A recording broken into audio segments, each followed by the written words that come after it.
Welcome to the unSeminary podcast. Are you looking for practical ministry help to drive your ministry further, faster? Have a sinking feeling that your ministry training didn't prepare you for the real world? Hey, you're not alone. Join thousands of others in pursuit of stuff that we wish they had taught in seminary. Buckle up and let's get started with this week's unSeminary podcast. Well, hey everybody, welcome to the unSeminary podcast. So glad that you decided to spend some time with us today. We hope you're having a great week at your church as you get ready for a weekend of ministry. We're going to reward you today with an incredible interview. I'm super excited about this. Been looking forward to this for a while. Mike Bellanti, he is the lead pastor at Northbrook Church in outside of Milwaukee in Wisconsin. You know, a place that lots of people love to move to. I could say that as somebody that's lived in New Jersey from Canada, so I know that what that could feel like. So Mike's been there since 2009 and really God's done some amazing things over this last 7-8 years, and I'm looking forward to hearing more about that. Mike, welcome to the show. Awesome. Thanks for having me. Appreciate it, Rich. Thanks. No, it's great. Why don't you tell us a little bit about Northbrook? Give us if people were to come this weekend, what would they experience? Give us a sense of the Northbrook story. Yeah, so Northbrook is a great church. We're non-denominational, located about 30 miles outside Milwaukee. So it actually is a pretty rural area. It changes from urban to rural real quick where we are. And a lot of the people that live there are more people that are middle to upper class that work in the city but don't want to live in the city. Maybe they want more property, and so they move out there, right? Mm-hmm. And so our congregation, while it's very multi-generational, we're reaching a lot of families with kids still in the home. That kind of seems to be the newest emerging group we're reaching.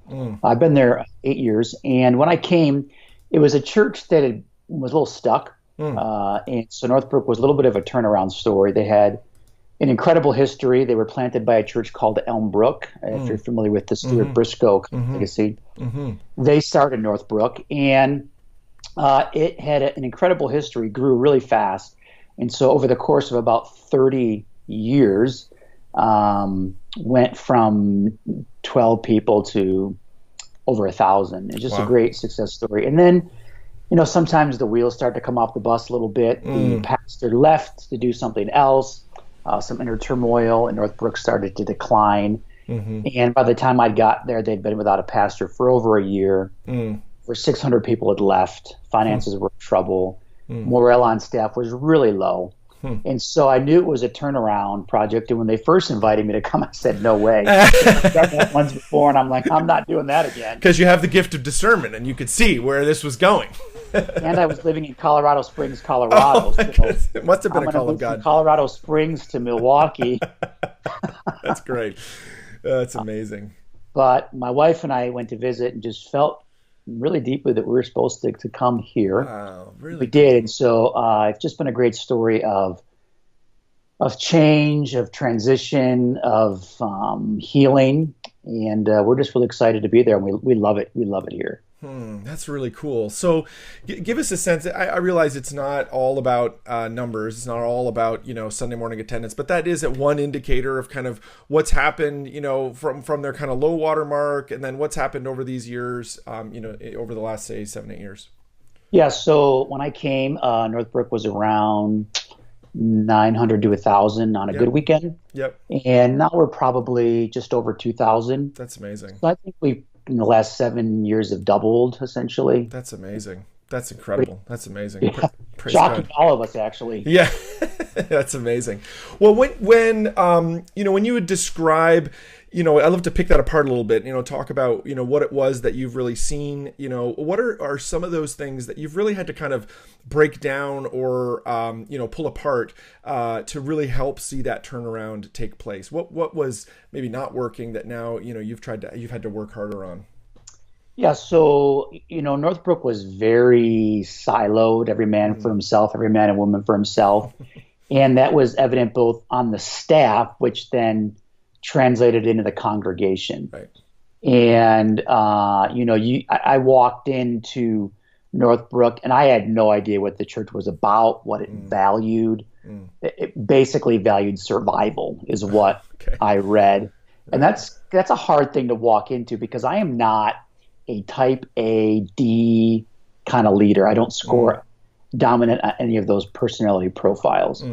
And so and it really needed some pretty radical change. So I had to get a little uncomfortable, both with myself and with the staff. And I'll never forget the first couple of staff meetings I had. I sat with the team and I would ask questions, and everyone just stared at me. No one would even talk. Oh my goodness! Wow. And so it was very challenging, and there were some wounds there, to be fair, because many of them are still with me. Incredible people, incredible leaders that had been just lost their voice. And so my job was to give them their voice back. Right. And so instead of making a bunch of radical sweeping changes and making a bunch of decisions, my first leadership decision was to bring healing and cohesiveness to the team. And so that's what I spent a year doing. Wow. Giving them a voice, helping them to talk, helping them realize they are smart, they have an opinion. Right. And their opinion is valuable to me. Right. Very cool. It was a lot of work. My style of leadership, which is highly collaborative, takes a lot longer to get stuff done. Right. Yeah, it'd be better just to tell people, or it's faster, not better, but it's faster to just to say, go do that, as opposed to saying, hey, let's work together and find a better path together. But what I've discovered is the buy-in is undescribable compared to just dictating what I want done. That's amazing. Well, why don't we pick that apart a little bit? So what was it? I love that even that anecdotal, oh my goodness, I look around, no one's talking. That's so many of us have been in those meetings where like the leader, and a lot of times I feel like that happens because the leaders have trained that into people. They've said, I'm going to come in, your job is just to listen and take notes. As opposed to let's work together. How did you turn that from just current, come and listen to like a collaborative environment? What were some of the practical steps you took to help encourage collaboration? Yep. So there's a couple of things that I did that I think are simple and practical and make a lot of sense when you think about it. The first thing I did was I would go into a meeting and I would ask questions and call out people specifically. I'd ask a question. I'd say, hey, Bob, what do you think about that? Right. Or, hey, Ingrid, what do you think about that? Dean, what do you think about that? And allow them to speak. And there was a big turning point. There was a disagreement on some things. And I had a disagreement with a staff member about something. And we walked out of the meeting and there was some tension. And I called them later. And I said, hey, we disagree. Let's talk about that. I honor your opinion and I respect it. And I might be wrong in this. Let's talk about it. And they came back to me later and they said, Mike, that changed everything because for the first time I felt safe. Wow. And so just giving them a voice again. And as I did that, now I can't get them to stop talking, which is what I want. Yes. Right. I've got incredibly smart, incredibly talented leaders. That's amazing. The second thing that I did was we knew we needed to revisionize the whole church. We had a wake-up call. So some of our team got together, and there was a lot of print material in our church. And so we took all the print material, and we put it up on the wall. We taped it, and we sat back, and we thought, this looks like 12 different churches. Right. Oh, my goodness. And nobody knows what – the Catholic staff didn't know that we were doing that or doing that. Like, what is – and so we thought this has to change. And so we took all of our core leaders. And when I say core leaders, all of our pastors and all of our elders. We're an elder-led church by political definition, I suppose. And we spent 1 year together every other week, 6 a.m. It was my brutal. goodness.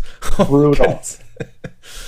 And we just prayed, talked, argued, cried, laughed. What does God want this church to be and do? Wow.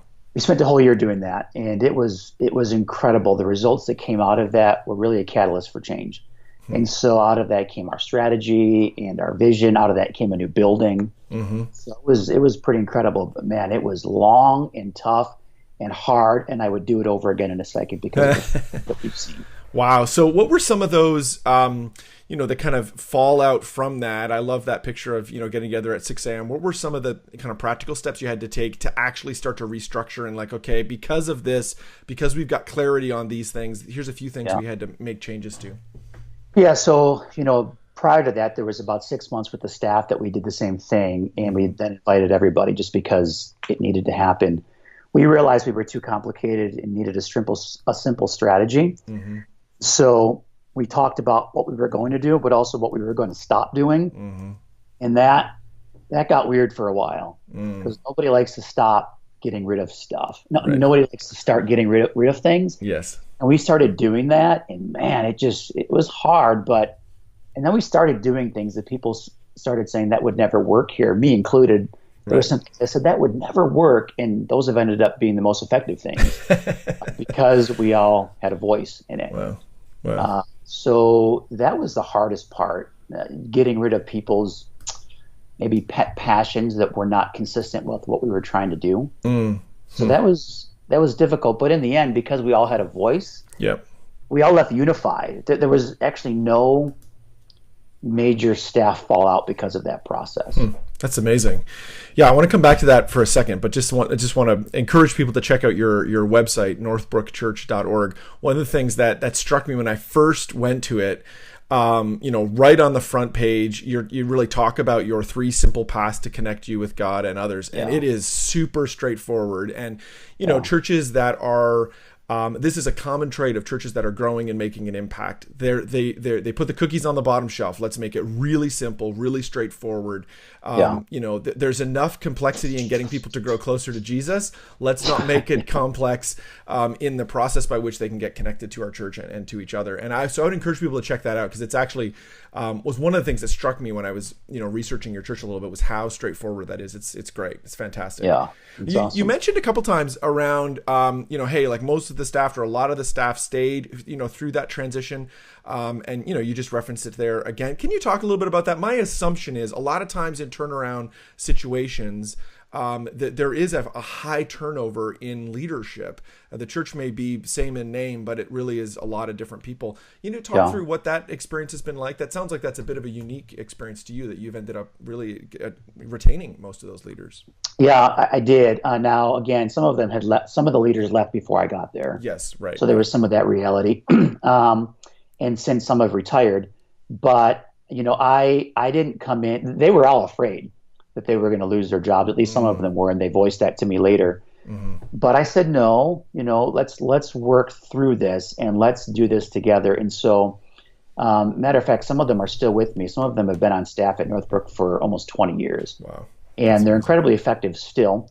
And one of the guys that was there who recently retired, he probably said it better than I could. He told me that when I came in, he said, Mike, I had to learn your way, and we didn't always agree at first. He said, but you honored me, and that was able to allow me to turn the corner. And so I spent a lot of time honoring them and investing in them and talking things through. And there was only one guy that eventually left, and it was actually a good leaving. And he just realized that my hope for him and his department was not the same as his hope. And so we did a graceful parting. We did a transition. He let me know 6 months or so before he even left. And it was very graceful and very good. And we're still friends to this day. So just spent a lot of time helping people, a lot of conversations, helping people understand what was inside of me and why what was inside of me was important, even if it was different than their way of doing things. And as a result, they eventually latched onto it. And matter of fact, I took some of my leaders were older when I got there, and so I took them to Catalyst. Catalyst was yes. And so I took some leaders that were in their 60s to Catalyst, which nice. So 6-7 years ago, it was still mostly. Yes. I'm in my 40s, and I was the old guy there. Yes. Yeah. Totally. And for one of my staff, that changed everything for him. Interesting. So that was interesting. That's interesting. Yeah, a lot of times, we can talk a lot about it, but sometimes giving people a chance to see something, maybe that, people have that experience going to visit another church or see another ministry or see something up close can really, help turn the corner. Well, what now kind of on the other side, obviously things are, heading in the right direction. You've streamlined stuff, reduced silos. The problem is now it's a system you've developed. And, what are you doing to ensure that, that silos don't build up again? And how are you reinforcing culture today? What are you doing to kind of continue that, collaboration culture? So it's constant monitoring. We will say things like, hey, we're starting to get complicated again. We're starting to get complicated. That's a phrase that we use a lot. And we are really open and honest with each other about that, amongst other things. But if we feel like someone's starting to go rogue a little bit, we'll have that conversation. And there's a phrase that we use, and I stole it from somebody, and I can't remember who it was. I give credit, but I can't remember who it was. It's called having a 10% conversation. And someone important said it, and I don't remember who it was. But they made the argument that most of the time, if we're being honest with each other, we'll be honest with about 90% of what we're feeling, and we hold 10% What's back. the last 10%? That's Bill Hybel said that. What's the last 10%? Okay? Yeah, I knew it was somebody important. He talks about that, like, hey, in the conversation, he'll say, like, what's the last 10% that, we go to GLS, so that's probably where I heard it. Yeah. So we'll do that, and we'll actually use that phrase. We'll say we need to have a 10% conversation. And so what that does is kind of the guard goes down, and we know, okay, this is going to be uncomfortable. Let's just embrace it. And so we do that. Matter of fact, one of my staff said that to me, and they said, Mike, you one of my staff said, and he reports to me, so I'm his boss, and he said, Mike, I need to have a 10% with you. You kind of circumvent the process sometimes, and it adds to complexity. Wow. And I thought about it, and I said, you're right. I do that, and I'm sorry, and we need to change that. Thanks for letting me know. It takes a lot of pride swallowing to do that, undermining what I set up. Right. And Absolutely. So I model it. I think the answer to your question is I model it, and I allow my people to. I'll push back if I disagree, but I model that, and I do it. We do it in meetings. I'll let them, say that to me, and so work really hard. Amazing. That's great. Transparency alive, and the word authentic and transparent are so overused, and sometimes people say it, and I'm like, you're saying that, but you're just saying it to be cool. We really try to model it, and it hurts sometimes to do that, and it's not easy, and it's not fun, and it's not cool. It's hard. Right. But man, it's been life-changing for our staff. Right. That's amazing. To underline that, just encourage you.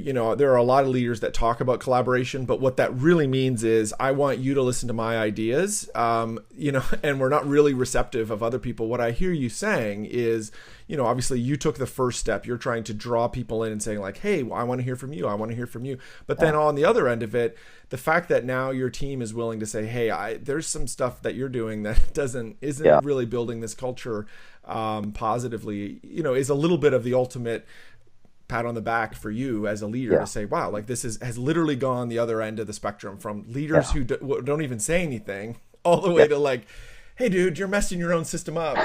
It's pretty amazing. That's pretty incredible to to hear for sure. Yeah. Is there anything else you want to share before we move on with the rest of the episode? I would just say this. If you were to take the 5 best ideas we've had at our church, none of them were mine. It's not like a humble brag. That's truth. Right. If you take the 5, none of them are mine. So I'd say give people a voice. It's amazing what comes out. This is the unSeminary podcast. Stuff you wish they taught in seminary. We're going to jump into the lightning round, that part of the episode where we ask similar questions of everybody that's on the episode. Today we got Mike Bellanti with us from Northbrook Church. You got to make sure you check out this church. They're doing some great stuff. It's having some huge impact, and I'm excited to have you on the show today. Mike, what's an online resource that you're using that's helping you these days? There are so many, but I love to use Evernote. That's my favorite.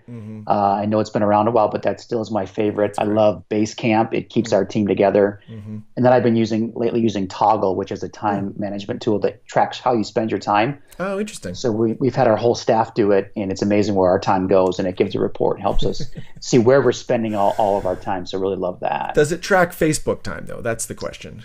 If you're honest, it does. Yeah, exactly. That's great. That's cool. What's a book you've read in the last 6 months or maybe to a year that's shaping your thinking or ministry? Yeah, I read a book recently called Befriend, by Scott Sauls, and he basically makes the argument that we can befriend all of those people that we would traditionally see differently, and he talks about all the major hot button issues. And there were a few chapters in there. Some of it, we've all heard it before, but there were a few chapters in there that really challenged my thinking in a couple of areas. So I really recommend that book. Very cool. That's good. What's another ministry that you look to that inspires you? You know, I like to watch Andy Stanley, and I know everyone probably says Andy Stanley, but when I read his book, Deep and Wide, that really messed with me and really encouraged me. So that would be, I guess, my answer to that question. Very cool. Very cool. If you could get 15 minutes with any leader alive today, who would that be with and why? You know, I actually had two when I saw this question. And my first response was Brene Brown, and she is a sociologist that researches shame. And, you know, I've had some issues in my life where I've struggled with some anxiety and shame. And she just gets in touch with the human spirit in a way that I've never seen before. I'd love to spend time with her. And I'd also love to spend time with Rich Stearns, the president of World Vision. He made some incredible sacrifices and just would love to sit with either one of those two. Very cool.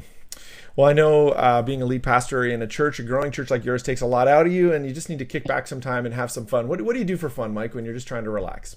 Yeah, I love to mountain bike. That's nice. Actually a new hobby that I've taken up, which is tons of fun. Very cool. Like to trap shoot. I have a shotgun, and I just love to shoot clay pigeons, which is fun. And I just love to read cheap novels. I love nice. I call it bubblegum for the mind. That's fun. And I like to run. I'm a runner, so I do that as well. Very cool.